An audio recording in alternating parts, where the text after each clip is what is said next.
नमस्कार दोस्तों, कैसे हैं आप लोग। 22 जून के एडिटोरियल डिस्कशन में आपका स्वागत है। इंपॉर्टेंट आर्टिकल्स शुरू करने से पहले मैं आपको बता दूं दोस्तों, कल संडे को सुबह वीडियो नहीं आ पाई थी। बहुत सारे लोगों ने ये भी पूछा कमेंट करके कि सर एडिटोरियल डिस्कशन अपलोड नहीं होगा क्या। तो मैं आपको बता दूं दोस्तों, संडे को द हिंदू का एडिटोरियल नहीं आता है। बहुत सारे यूट्यूब चैनल्स हैं जो उस दिन की न्यूज को कंपाइल करके उसको एडिटोरियल एनालिसिस बोल देते हैं, बट एक्चुअल में बात यह है Sunday is no editorial analysis.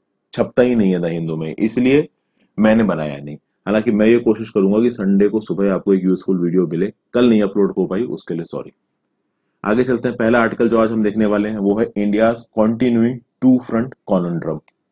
इसको लिखा है जयंत प्रसाद जी ने, फॉर्मर डिप्लोमैट है और ये डायरेक्टर जनरल है institute for defence studies and analysis के। तो एक्चुअली डिफेंस के बारे में इनको काफी जानकारी है। इन्होंने एक बड़ी अच्छी इंफॉर्मेशन यहाँ पे दी है दोस्तों। 1962 में जो इंडिया चाइना वॉर हुआ था, उस समय पे जो चीफ ऑफ आर्मी स्टाफ थे थापर सर, और जो हमारे डिफेंस मिनिस्टर थे और जो हमारे प्राइम मिनिस्टर थे प्यारे नेहरू जी, इनके बीच में वॉर के शुरू होने से पहले जो बातचीत थी, किन सरकमस्टांसेस में वॉर हुआ और कैसे इंडिया हारा, इसके बारे में काफी कुछ बताया गया है। देखिए, हमारे नॉलेज के पर्सपेक्टिव से आर्टिकल इंपॉर्टेंट है, बट इसमें जो कुछ भी कहा गया है किसी एग्जाम में लिखिएगा मत, ठीक है, क्योंकि जो कुछ भी आप लिखेंगे वो उस समय के लीडर्स के काफी अगेंस्ट होगा, जो कि एक न्यूट्रल स्टैंस नहीं है। क्या क्या है वो मैं अभी बताता हूं आपको।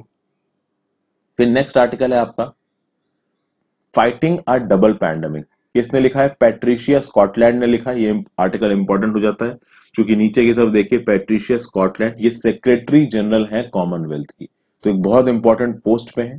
पूरे कॉमनवेल्थ में इस कोविड 19 एपिडेमिक के चक्कर में जो लॉकडाउन लगा है, उस लॉकडाउन के चलते डोमेस्टिक वायलेंस सामने निकल के आया है और जेंडर बेस्ड वायलेंस निकल के आया है। इनफैक्ट छोटे छोटे बच्चों का अब्यूज, एक्सप्लॉयटेशन और उनके अगेंस्ट वायलेंस बढ़ गया है।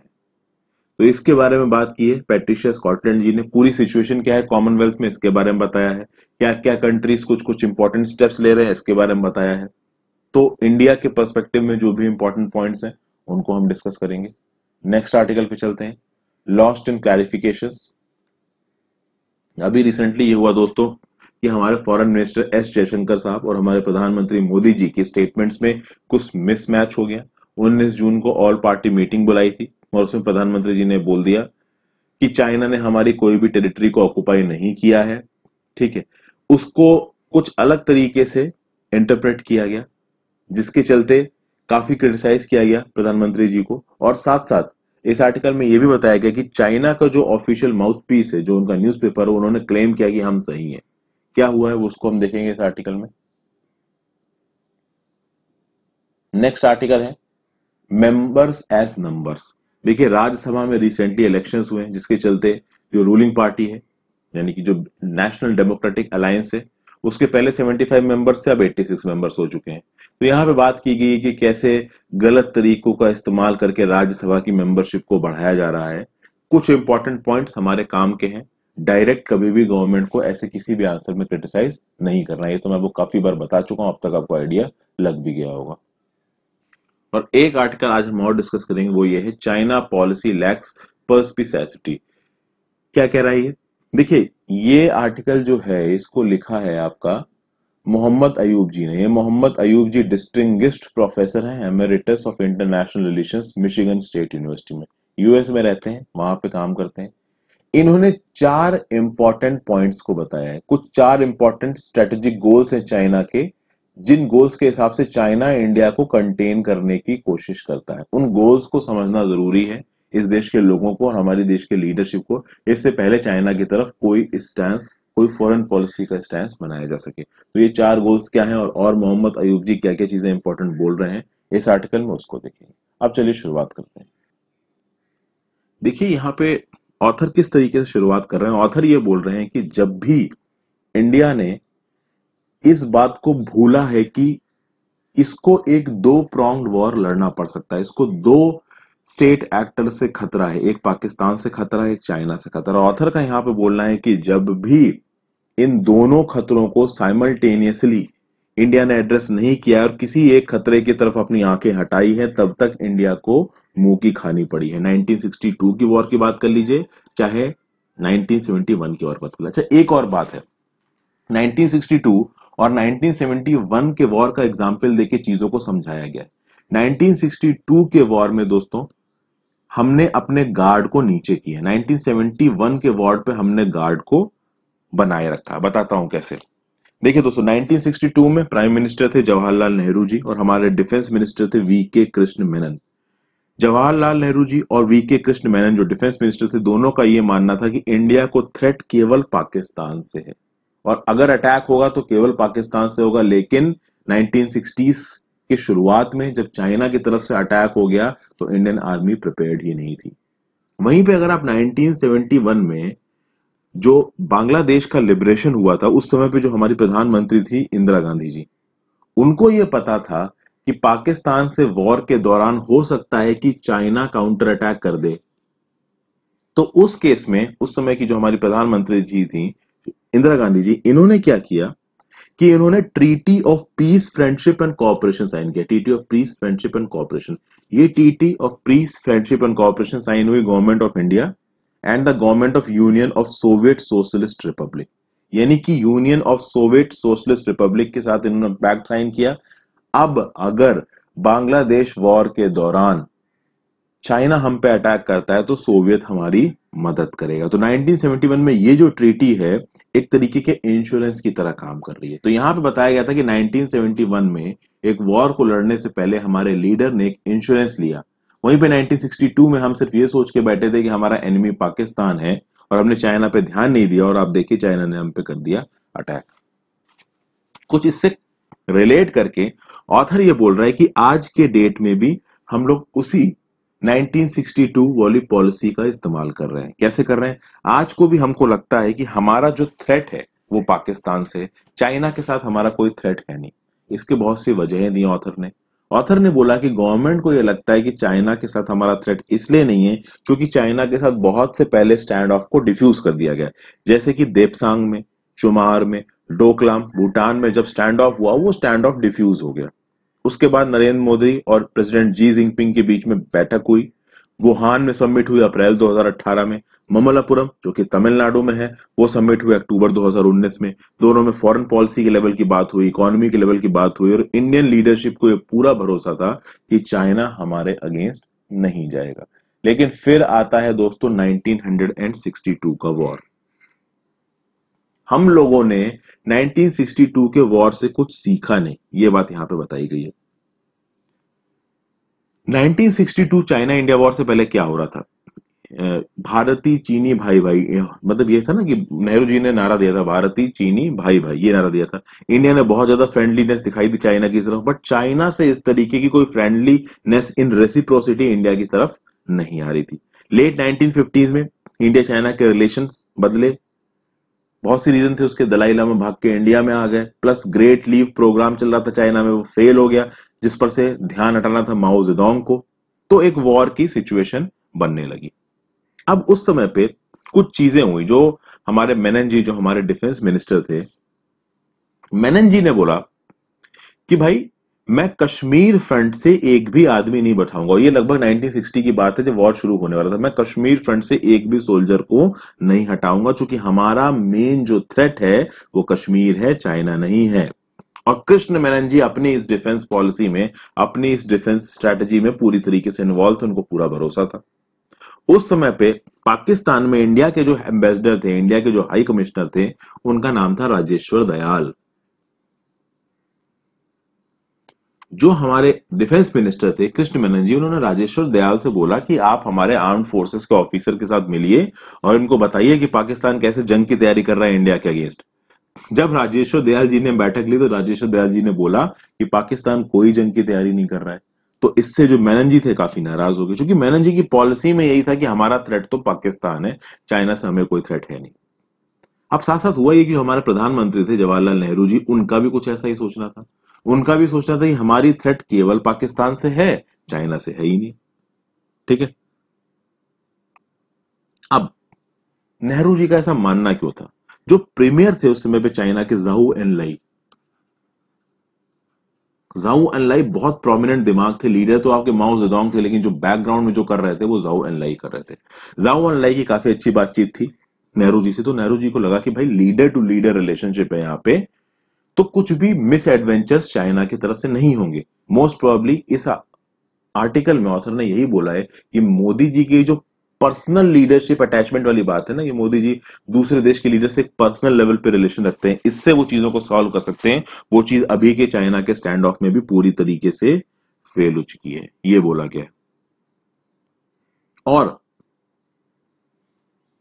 ऐसा नहीं है कि जो 1962 में वॉर हुआ है उसका कोई वार्निंग नहीं आई थी चाइना की। दोस्तों, इन लीडर्स के दिमाग में एक बात पक्की थी, और लीडर से मैं कहने मतलब कह रहा हूं नेहरू जी, और नेहरू जी के जो डिफेंस मिनिस्टर थे कृष्ण मेनन जी, और भी जो उनके कैबिनेट में पार्टी के जो नेता थे वो उनको सपोर्ट कर रहे थे। इनका ये कहना था, ये लोग कन्विंस थे कि चाइना वाले एक्चुअली में अटैक करेंगे नहीं। नेहरू जी ने और कृष्ण मेनन जी ने उस समय के चीफ ऑफ आर्मी स्टाफ से ये बोला कि देखिए, हमारे पास रिलायबल इंफॉर्मेशन है कि अगर हम फोर्स दिखाएंगे, अगर हम अपने इलाके से चाइनीज फोर्सेस को बाहर निकालेंगे तो हमें कोई रेजिस्टेंस नहीं मिलेगा। ये सब बातें बोली गई। लगातार डिफेंस मिनिस्टर ये बोल रहे थे चाइना के साथ हमारी कोई प्रॉब्लम नहीं है। अब ये सब बातें होने लगी। देखिए, उस समय पे जो चीफ ऑफ आर्मी स्टाफ थे पीएन थापर, ये बात 1960-1961 की हो रही थी। Chief of army staff PN Thapar ji ने बोला, कृष्ण मेनन को ये बताया कि देखिए, जिन इंडिया के इलाकों में चाइनीज घुस आए हैं, हमारे पास ये ताकत नहीं है कि हम उन इलाके से चाइनीज को बाहर फेंक दें। एक इंडियन सोल्जर्स के सामने 6 चाइनीज सोल्जर्स हैं। हम लोग सीवियरली आउट नंबर्ड हैं, ना ही हमारे पास मिलिट्री इंफ्रास्ट्रक्चर है, ना ही ढंग की बंदूकें, गोला, असला, बारूद हमारे पास चीजें हैं नहीं। और अगर इस केस में हम जंग छेड़ेंगे तो हम बिल्कुल ही डिसएडवांटेजेस पोजीशन में है। ये chief of army staff general PN Thapar ने बताया कृष्ण मेनन को।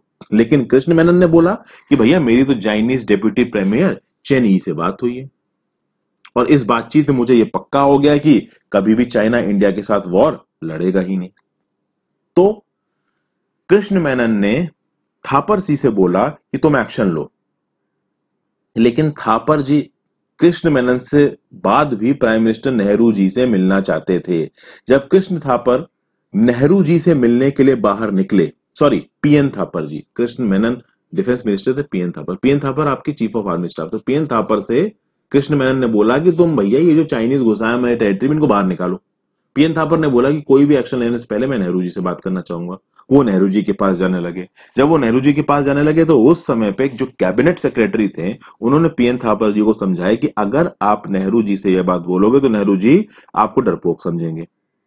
लेकिन फिर भी पीएन थापर नेहरू जी के पास गए, उन्होंने नेहरू जी से बात की, और नेहरू जी ने भी उनसे यही बोला कि नहीं, आप एक्शन लीजिए, हमें पूरा भरोसा है कि चाइनीज हमसे फुल फ्लेज्ड वॉर नहीं करेंगे। अच्छा, बाद में जब कृष्ण मेनन जी से थापर जी के इस रवैये के बारे में पूछा गया तो पता है कृष्ण मेनन ने क्या कहा? कृष्ण मेनन ने जनरल थापर के लिए बोला, that toothless old woman he did not know how to fight a war. यानी यहाँ पे जो जनरल पीएन थापर थे, चीफ ऑफ आर्मी स्टाफ, वो रियल में ग्राउंड लेवल पे क्या हो रहा है ये पॉलिटिकल लीडर्स को समझाने की कोशिश कर रहे थे। और उसके बदले में मेनन क्या बोल रहे थे? That toothless old woman. यानी पीएन थापर को बोल रहे हैं टूथलेस ओल्ड वुमन, इसको जंग लड़नी नहीं आती है। ये हिसाब था। पीएन थापर नेहरू जी से मिले, नेहरू जी ने बोला कि नहीं, आप एक्शन लीजिए, चाइना हम पे अटैक नहीं करेगा। अब जब ये सब बातें बोल दी तो अब देखिए, ये यहाँ पे इस आर्टिकल में नहीं लिखा है, लेकिन मैंने जिस बुक में ये स्टेटमेंट्स लिखे हुए उसको पढ़ा तो उस बुक से ये मालूम पड़ा है कि पीएन थापर जी को भी ये लगा कि अगर हमारे पॉलिटिकल लीडर्स इतने ज्यादा कॉन्फिडेंट हैं कि चाइना पलट के वॉर नहीं करेगा तो कोई बात नहीं, हम चाइनीज को उनकी पोस्ट से निकाल देते हैं। बाद में जो हुआ उसके बाद पीएन थापर जी ने बोला कि बेटर तो ये रहता कि मैं अपनी पोस्ट से रिजाइन कर देता। अगर मैं अपनी पोस्ट से रिजाइन कर देता तो कम से कम रियलिटी देश के लोगों के सामने आ जाती और हमारे पॉलिटिकल लीडर्स की जो गलतियां हैं उन गलती को शायद अवॉइड किया जा सकता था। ये बात बोली बाद में, ठीक है। उसके बाद आप देखोगे 20 अक्टूबर 1962 को पीपल लिबरेशन आर्मी ने all over India China border पर अटैक कर दिया। 13 इंडिया की पोस्ट को कब्जा कर लिया, गलवन वैली, फिर दौलत बेग ओल्डी के नॉर्थ का इलाका। फिर आप अगर चले जाएंगे ईस्ट में तो नॉर्थ ईस्टर्न फ्रंटियर एजेंसी में जो अरुणाचल प्रदेश आज का, वहां पे कामेंग, सियांग, सुबनसिरी, लोहित डिवीजन सब पे कब्जा कर लिया।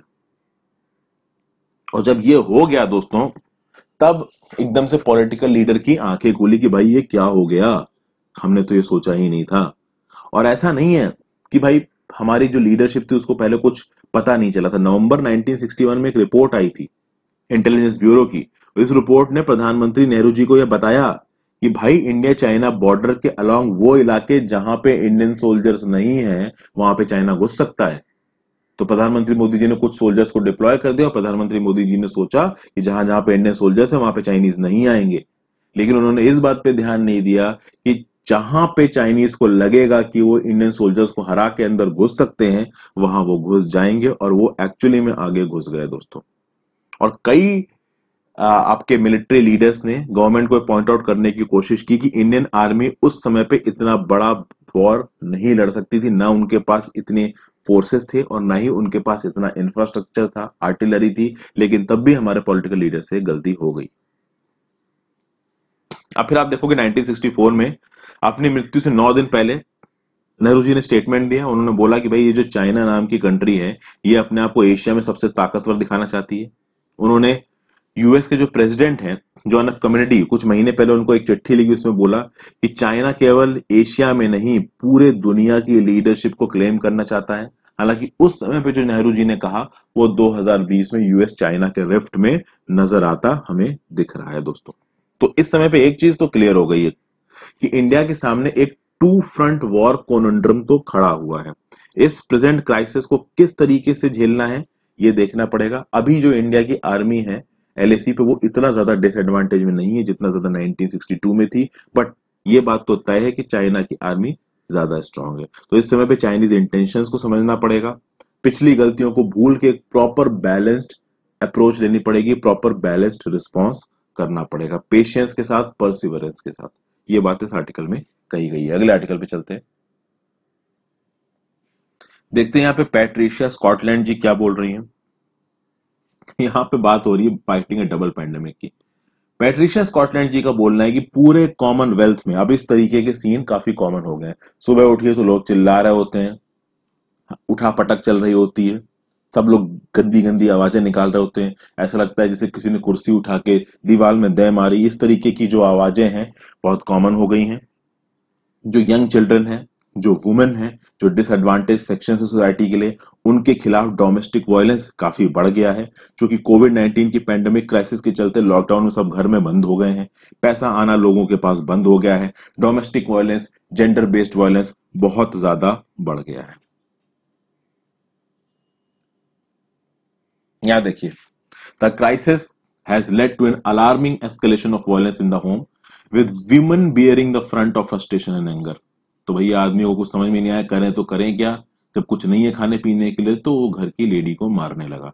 इन some areas there have been reports of women being prevented from seeing doctors and the female doctors being spat on while testing other women for कोविड-19। यानी कि घर में अगर वुमेन को कोई प्रॉब्लम है, नॉर्मल केसेस में वुमेन्स को प्रॉब्लम हो जाती है, तो उस प्रॉब्लम के लिए कोई किसी भी तरीके का इंस्टीट्यूशनल हेल्थ केयर उनको अवेलेबल नहीं कराई जाती है।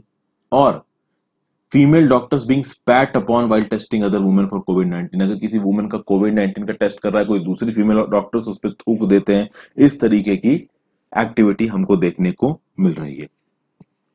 फिर जो इमरजेंसी हेल्पलाइंस होती है वहां पे जो आपकी सर्चेज होती है ना डोमेस्टिक वायलेंस की, वो 25% से लेके 300% के बीच में बढ़ चुकी हैं। फिर इंटरनेट सर्चेस भी, कि किस तरीके से डोमेस्टिक वायलेंस से बचा जा सके, ये इंटरनेट सर्चेस भी बन चुकी हैं। डोमेस्टिक होमिसाइड्स भी बहुत ज्यादा शुरू हो गए हैं, यानी कि घर में कमजोर औरतों को मार दिया, इस तरीके की चीजें भी हो चुकी हैं। और ये बहुत एक्सट्रीमली डिस्टर्बिंग ट्रेंड्स हैं। और ये हो क्यों रहा है? क्योंकि लॉकडाउन हो गया है, पूरे दिन लोग घर पे रहते हैं, शांति से रह नहीं पा रहे हैं, तो लड़ते ही जा रहे हैं। बहुत डिस्टर्बिंग ट्रेंड इसको बताया गया है, but actually this is a reality, ये पूरी दुनिया में हो रहा है दोस्तों।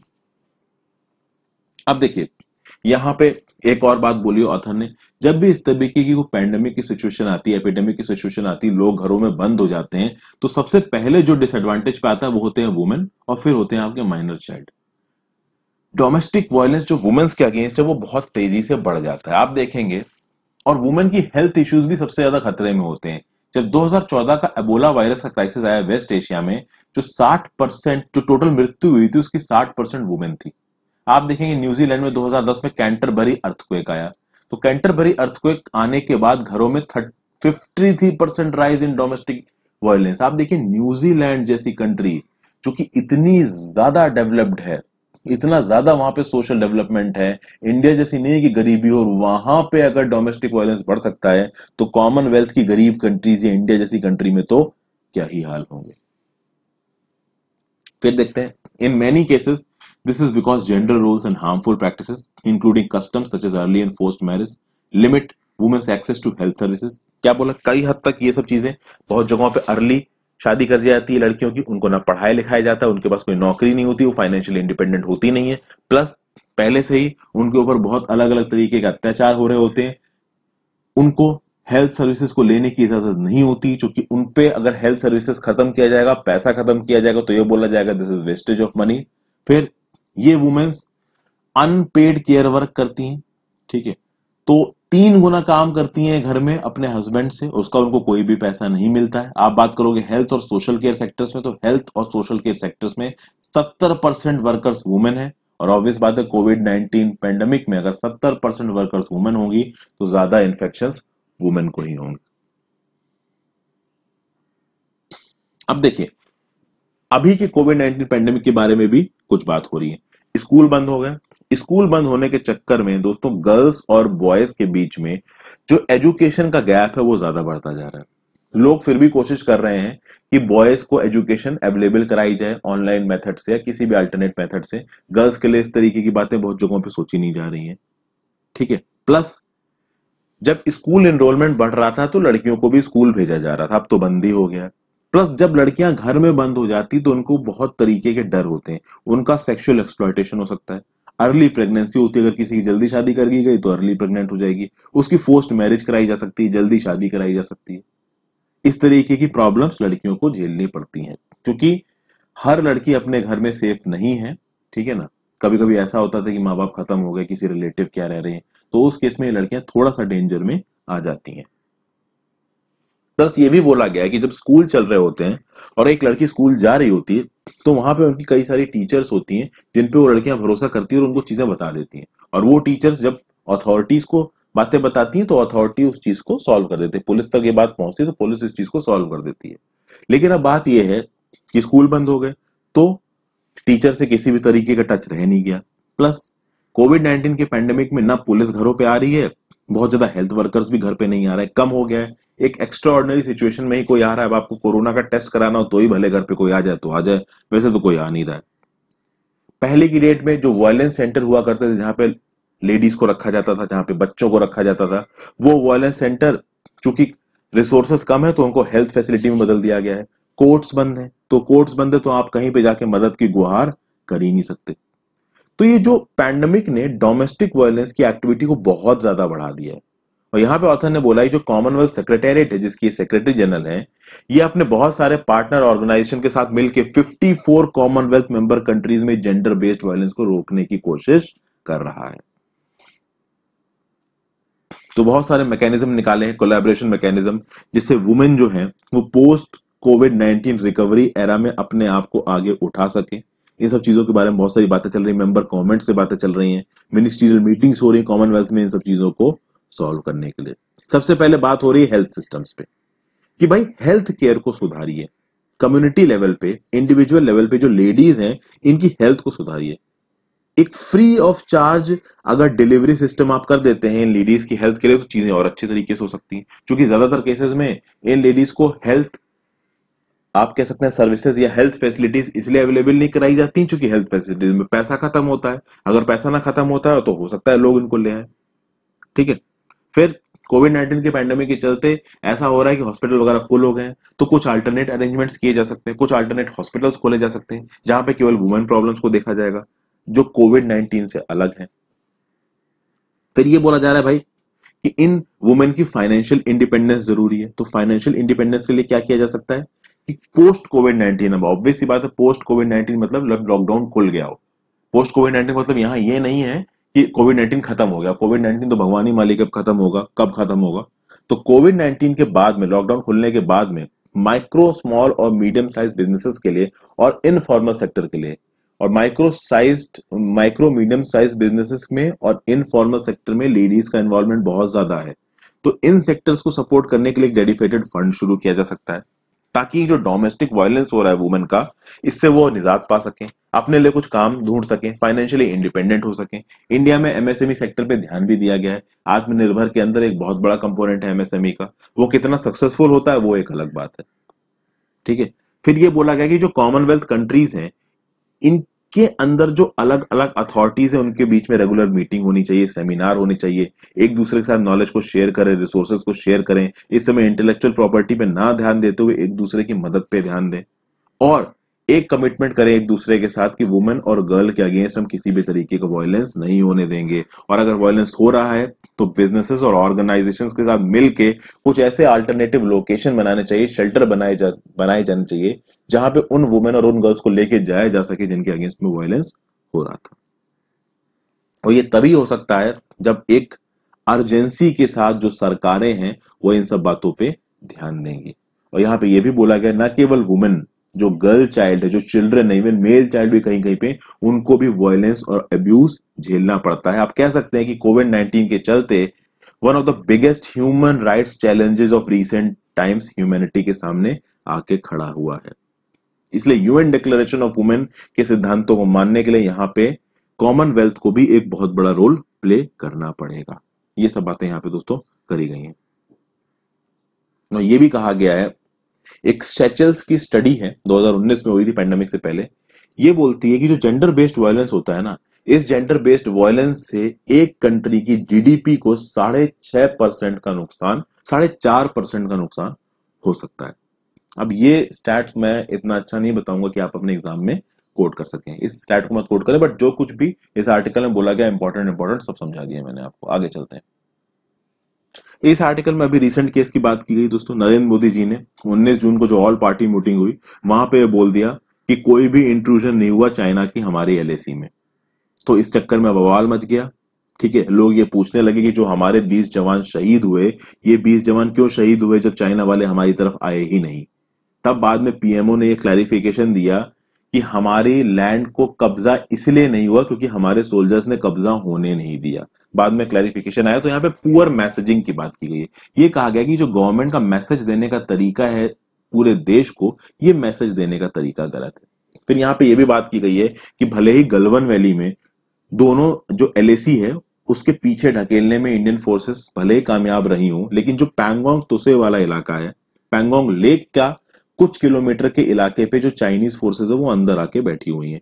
तो इस केस में चाइना के अगेंस्ट और पीपल लिबरेशन आर्मी के अगेंस्ट किस तरीके से इंडियन गवर्नमेंट एक्शन ले रही है, इस सब चीजों की बातें की जा रही हैं।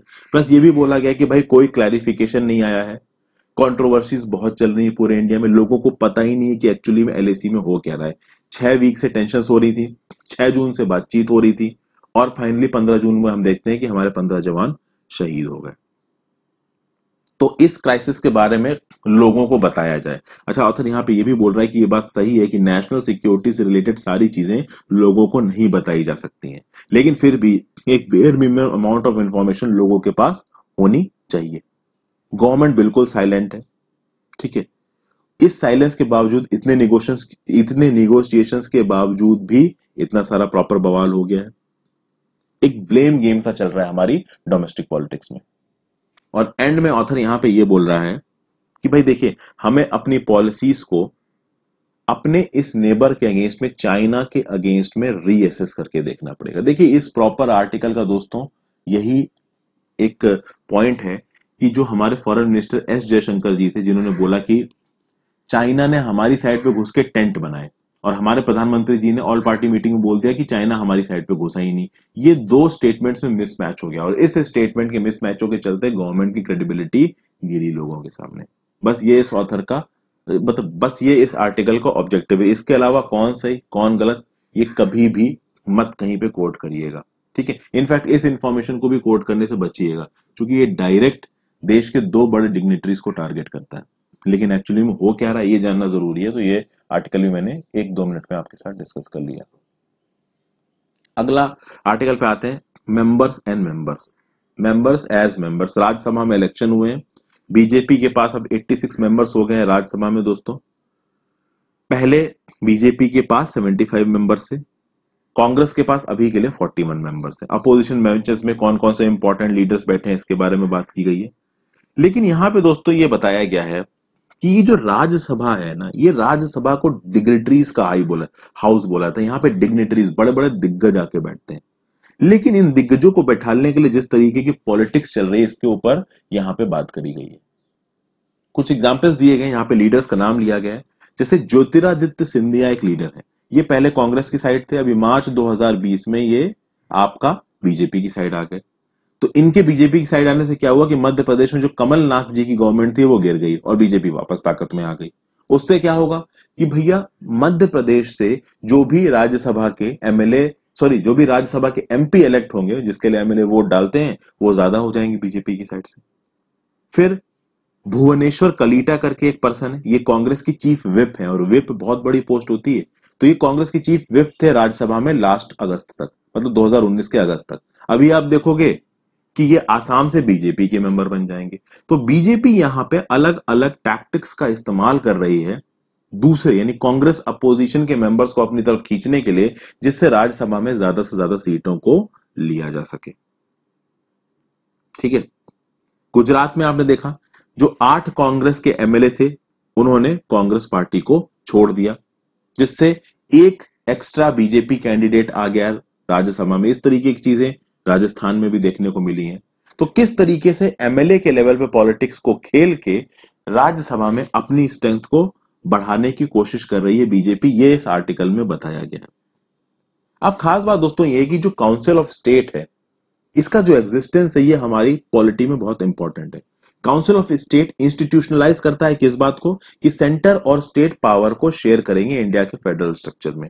और इसको स्टेट्समैनशिप का एक बेंचमार्क माना जाता है, स्कॉलरशिप का एक बेंचमार्क माना जाता है। और इस बेंचमार्क को देखिए क्या हो रहा है, इस बेंचमार्क में पॉलिटिक्स चल रही है, इस बेंचमार्क में मशीनेशंस चल रहे हैं, एक दूसरे के साथ ये लोग डीलें कर रहे हैं। तो ये इसकी डिग्निटी को गिरा रहा है। यहाँ पे ऑथर ये बोलने की कोशिश कर रहा है। फिर ये भी बोला जा रहा है कि राज्यसभा में जो सेलिब्रिटी को जगह दी जाती है, बिजनेस टाइकून्स को जगह दी जाती है, तो राज्यसभा में एक समय विजय माल्या बैठते थे, रेखा जी भी बैठती थी, सचिन तेंदुलकर भी बैठते थे। तो ये सब चीजों से ज्यादा मदद नहीं मिली है राज्यसभा को। प्लस राज्यसभा की डिग्निटी को अभी की रूलिंग पार्टी इस तरीके की चीजें करके गिरा रही है, ऐसा ये आर्टिकल बोल रहा है। ठीक है। आप जब भी अपने आंसर्स को लिखेंगे, आप इस तरीके से लिखेंगे, एक न्यूट्रल पर्सपेक्टिव से लिखेंगे, किसी भी लीडर का नाम नहीं लेंगे। ठीक है ना।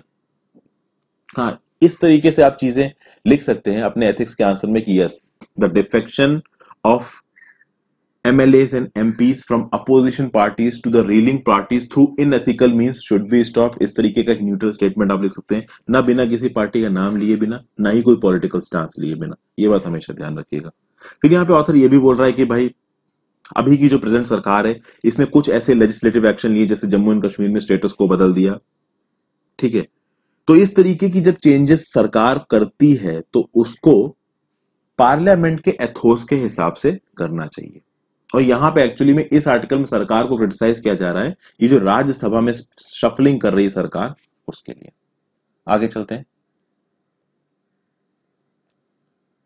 फाइनल आर्टिकल बात करते हैं दोस्तों, चाइना पॉलिसी लैक्स पर्सपेक्टिव। यहां पे देखिए क्या कहने की कोशिश की जा रही है। अयूब खान जी ने इस आर्टिकल को लिखा था, Indian political leadership it appears has failed to fully comprehend China's strategic objectives.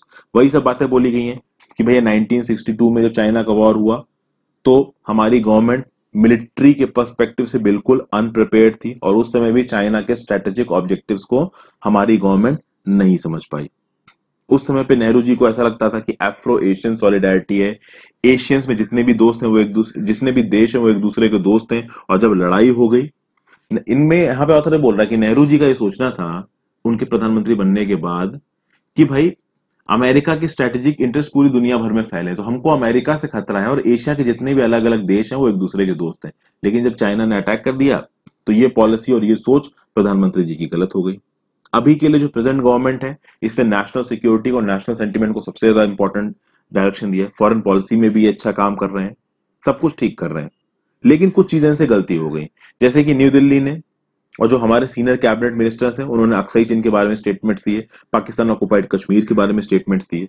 In statements के बाद चाइना की तरफ से एक जवाब आने के पूरे चांसेस थे, बट उस जवाब के लिए इंडियन गवर्नमेंट तैयार नहीं थी। इस चीज को यहाँ पे पॉइंट आउट किया गया है दोस्तों।